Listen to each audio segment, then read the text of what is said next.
अस्सलामुअलैकुम। मैं हूं ईस्टर्न टाइम्स न्यूज़ चैनल की नुमाइंदा।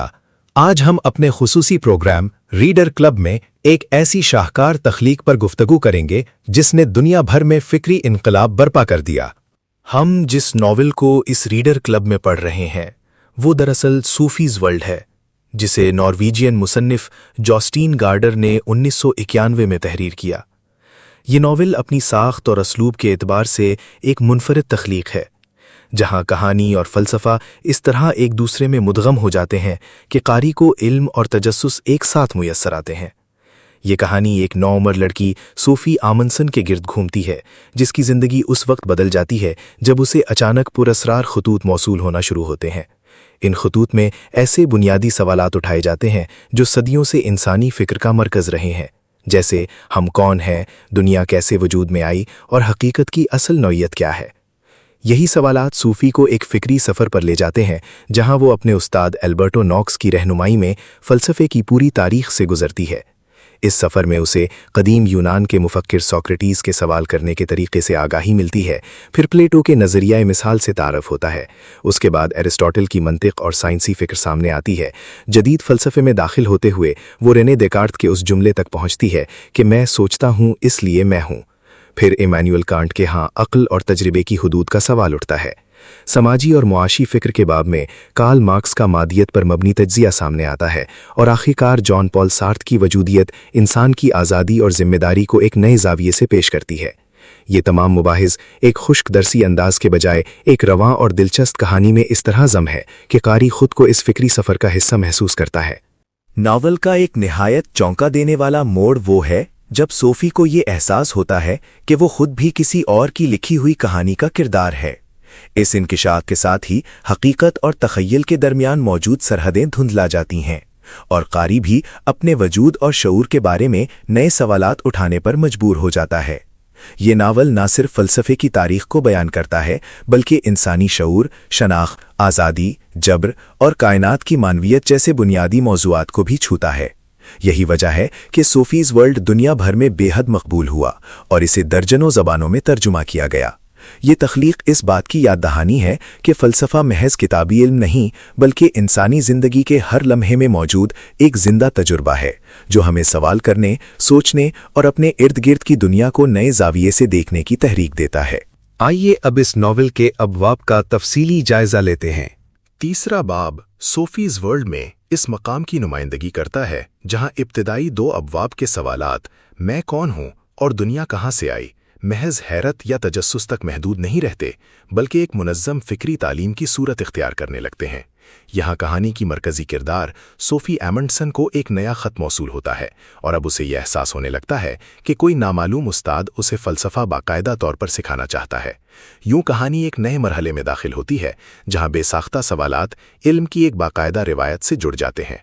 इसी सिलसिले में सोफ़ी को बताया जाता है कि फ़लसफ़े की जड़ें कदीम यूनान में पैवस्त हैं, और वो पहली बार इन इब्तिदाई मुफ़क्किरीन से मुतारिफ़ होती है जिन्होंने दुनिया को देवमालाई कहानियों से निकालकर अक्ल और मुशाहिदे की बुनियाद पर समझने की कोशिश की। इनमें थेल्स शामिल है, जिसने कायनात की बुनियाद पानी को करार दिया। फिर एनेक्सिमैंडर सामने आता है, जो लामहदूद या अपीरॉन के तसव्वुर को पेश करता है। इसके बाद हेराक्लाइटस ये ख्याल पेश करता है कि कायनात में हर चीज़ मुसलसल तब्दीली के अमल में है, जबकि इसके बरक्स पार्मेनिडीज़ ये दावा करता है कि तब्दीली दरअसल एक वहम है और हकीकत गैर मुतगय्यर है। यहाँ पहली बार सोफ़ी के सामने एक वाज़ेह फ़िक्री तज़ाद उभरता है, जहाँ एक मुफ़क्किर हर शय को तगय्युर पज़ीर करार देता है और दूसरा हर तब्दीली की नफ़ी करता है। यही तज़ाद फ़लसफ़े की असल रूह को ज़ाहिर करता है, क्योंकि यहाँ सच्चाई किसी एक सीधे जवाब में नहीं, बल्कि मुख्तलिफ मुतज़ाद आरा के दरमियान तलाश की जाती है। इस बाब में एक बुनियादी फ़िक्री इनक़िलाब की झलक भी मिलती है, जिसे मीथॉस से लोगोस की तरफ सफ़र कहा जा सकता है, यानी वो मरहला जहाँ इंसान ने देवताओं और देवमालाई कहानियों के बजाय अक्ल, दलील और फितरी कवानीन के ज़रिए दुनिया को समझना शुरू किया। ये इंसानी शऊर की तारीख़ में एक गैर मामूली पेशरफ़्त थी, क्योंकि इसमें पहली बार इंसान ने खुद को सोचने और सवाल करने के काबिल माना। सूफ़ी इस मरहले पर यह सीखती है कि फ़लसफ़ा में एक ही सवाल के मुताद्दिद जवाबात हो सकते हैं, और सच्चाई तक पहुँचने का रास्ता सीधा नहीं, बल्कि तज़ादात, सवालात और बहस के ज़रिए गुजरता है। यूँ ये बाब इस हकीकत को उजागर करता है कि फ़लसफ़ा हैरत से ज़रूर जन्म लेता है, मगर इसकी नश्वनुमा एक मुसलसल फ़िक्री जद्दोजहद के अंदर होती है, जहाँ अक्ल असातीर को चैलेंज करती है और इंसान अपने शऊर की नई सरहदें दरियाफ्त करता है। चौथा बाब सोफीज वर्ल्ड में कहानी एक नए फिक्री मरहले में दाखिल होती है जहां बहस का मरकज कायनात और फितरत से हटकर इंसान, उसके अमल और अखलाकी सवालात की तरफ मुंतकिल हो जाता है।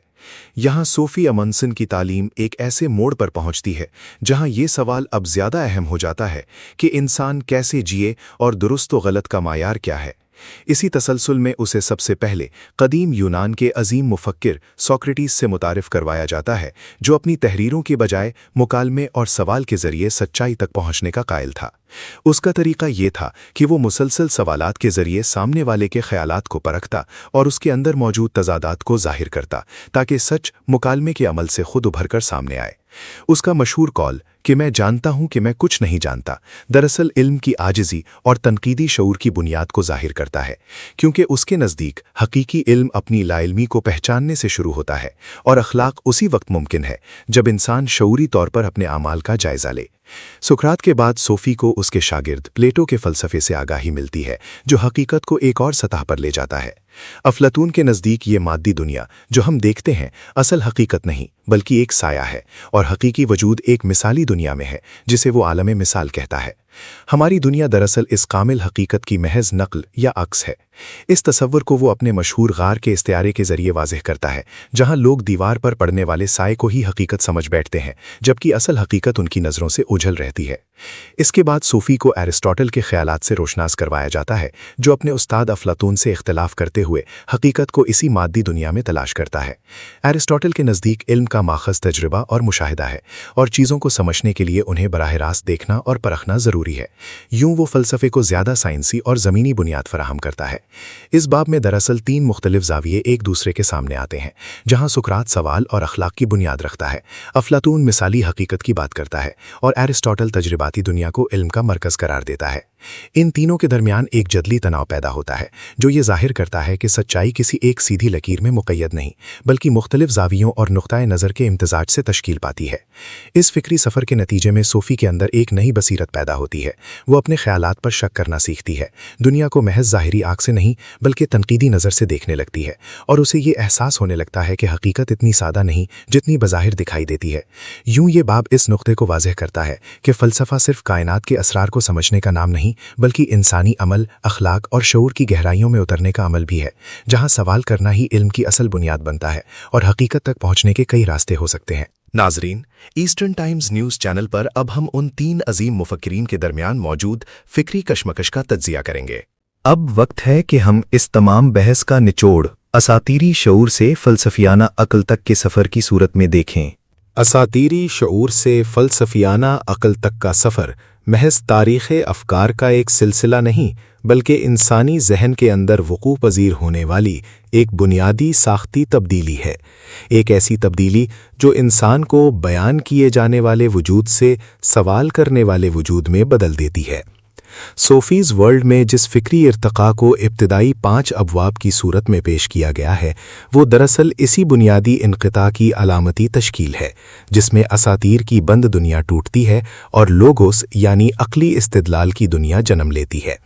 ये महज नज़री तब्दीली नहीं बल्कि शऊर की सतह पर एक वजूदी ज़लज़ला है, जहाँ इंसान पहली बार ये महसूस करता है कि जो कुछ उसे हकीकत के तौर पर दिया गया है वो खुद एक सवाल बन सकता है। दुनिया को अब कहानी नहीं बल्कि मसअला समझा जाने लगता है। यही वो लहजा है जहां थेलीज़ ये सवाल उठाता है कि कायनात का असल मादा क्या है, और यूं फ़लसफ़ा पहली बार असातीर से हटकर एक असूल की तलाश में निकल पड़ता है। इस तलाश में एनेक्सिमेंडर का लामहदूद का तसव्वुर ये बताता है कि हकीकत किसी एक मजहर में कैद नहीं हो सकती बल्कि एक गैर मुअय्यन वसत में फैली हुई है। इसके बाद हेराक्लीटस का तगय्युर का फ़लसफ़ा वजूद को एक मुसलसल बहाव में बदल देता है, जहाँ कोई शय ठहरी हुई नहीं रहती, जबकि पार्मेनिडीज़ इसके बरक्स ये दावा करता है कि हकीकी वजूद तगय्युर से मावरा और गैर मुतबद्दल है। ये तज़ाद महज दो आरा का इख्तलाफ नहीं बल्कि इस बात का ऐलान है कि फ़लसफ़ा अपनी बुनियाद में ही तज़ादी साख्त रखता है, जहाँ सच्चाई एक वाहिद मरकज़ नहीं बल्कि मुतअद्दिद इम्कानात के दरमियान मुअल्लक़ रहती है। एक ज़ाहिरी तग़य्युर पज़ीर और नाक़िस दुनिया और दूसरी मिसाली गैर मुतग़य्यर और कामिल हकीकत। اس کی غار کی تمثیل دراصل انسانی شعور کی اس حالت کی علامت ہے جہاں تجربہ سائے دیکھتا ہے مگر انہیں حقیقت سمجھ لیتا ہے۔ افلاطون کے ہاں فلسفہ یادداشت کا عمل بن جاتا ہے، یعنی سچ کو دریافت نہیں کیا جاتا بلکہ یاد کیا جاتا ہے۔ یہ تصور اس بات کی طرف اشارہ ہے کہ علم صرف بیرونی مشاہدے کا نتیجہ نہیں بلکہ اندرونی ادراک کی بیداری بھی ہے۔ اگر ان تینوں فکری دھاروں کو ایک وحدت میں سمجھا جائے تو یہ واضح ہوتا ہے کہ فلسفہ کسی خطی ترقی کا نام نہیں بلکہ ایک مسلسل جدلیاتی حرکت ہے۔ سقراط سوال کو پیدا کرتا ہے، افلاطون اسے ماورائی معنی میں منتقل کرتا ہے اور ارسطو اسے تجرباتی دنیا میں واپس لاتا ہے۔ یہ حرکت کسی حتمی انجام تک نہیں پہنچتی بلکہ ہر سطح پر نئے سوالات کو جنم دیتی ہے۔ یہی وہ نقطہ ہے جہاں فلسفہ ایک مکمل نظام نہیں بلکہ ایک کھلا فکری عمل بن جاتا ہے۔ اساطیری یقین، فلسفیانہ سوال اور سائنسی تجربہ۔ اساطیر میں معنی پہلے سے موجود ہوتے ہیں، فلسفہ انہیں سوال کے ذریعے متحرک کرتا ہے اور سائنس انہیں تجربے کے ذریعے منظم کرتی ہے، لیکن ان تینوں میں کوئی ایک بھی دوسرے کو مکمل طور پر ختم نہیں کرتا، بلکہ یہ تینوں انسانی شعور کے اندر بیک وقت موجود رہتے ہیں اور ایک دوسرے کے ساتھ تناؤ میں رہ کر فکر کو آگے بڑھاتے ہیں۔ اس سے بنیادی نتیجہ یہ نکلتا ہے کہ فلسفہ کسی حتمی جواب کا نام نہیں بلکہ سوال کی مسلسل تجدید کا عمل ہے۔ جو طالب علم اس سفر کو محض معلومات کے طور پر پڑھتا ہے وہ اس کے فکری جوہر سے محروم رہ جاتا ہے، لیکن جو اسے اپنی داخلی ساخت میں سوال پیدا کرنے کے عمل کے طور پر دیکھتا ہے وہ فلسفے کی اصل روح کے قریب آ جاتا ہے۔ اصل علمی دیانت یہی ہے کہ انسان اپنی یقینیات کو غیر یقینی بنانا سیکھے اور اپنے سوالات کو اس حد تک گہرا کرے کہ وہ خود ایک فکری مسئلہ بن جائے۔ اسی لیے فلسفہ محض ماضی کے مفکرین کا مطالعہ نہیں بلکہ اپنے اندر ایک مسلسل عدم اطمینان پیدا کرنے کا نام ہے، ایک ایسا عدم اطمینان جو ذہن کو جمود سے نکال کر حرکت میں رکھتا ہے۔ یہی وہ مقام ہے جہاں طالب علم صرف علم حاصل نہیں کرتا بلکہ سوچنے کا طریقہ سیکھتا ہے، اور یہی سوچنے کا طریقہ اسے ایک عام کاری سے ایک فلسفیانہ شعور رکھنے والے فرد میں تبدیل کر دیتا ہے۔ اسی کے ساتھ ایسٹرن ٹائمز نیوز چینل کے ریڈر کلب سے آج کے لیے اتنا ہی۔ اپنے میزبان کو اجازت دیجیے۔ اللہ حافظ۔